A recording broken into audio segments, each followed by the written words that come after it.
Bom, galera, vocês não sabem o quanto foi difícil efetuar essas filmagens sem o meu suporte para câmeras. Como vocês viram no início do vídeo, ele quebrou e eu não tinha como efetuar as minhas filmagens. Nesse período desse vídeo, eu colocava minha câmera presa com grampos, às vezes com fita adesiva e sujeito, né, a uma queda e quebrar o aparelho.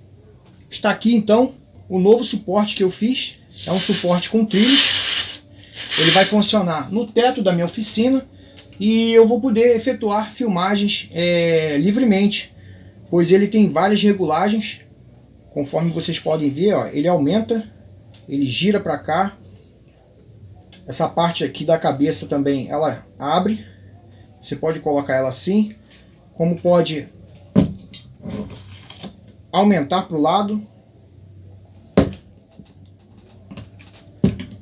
Bom, galera, eu tô com a mão só, fica difícil.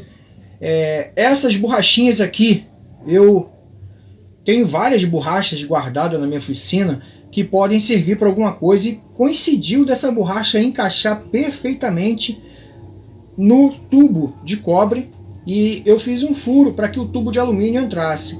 E o que ocorreu aqui foi uma pressão de ar aqui dentro que deixa com que a peça não caia, entendeu? E ela está bem presa.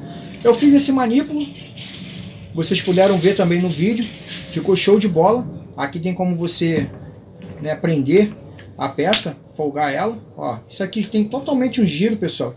Apesar de que eu ainda tenho limitações na ponta, onde coloca o celular, pois ele só roda, né, para um lado e para o outro. Ele não gira assim, como girava no outro acessório. Mas ainda projetos mais à frente, são melhorias que podem acontecer nesse projeto. Agora eu tenho como filmar tranquilamente com esse acessório.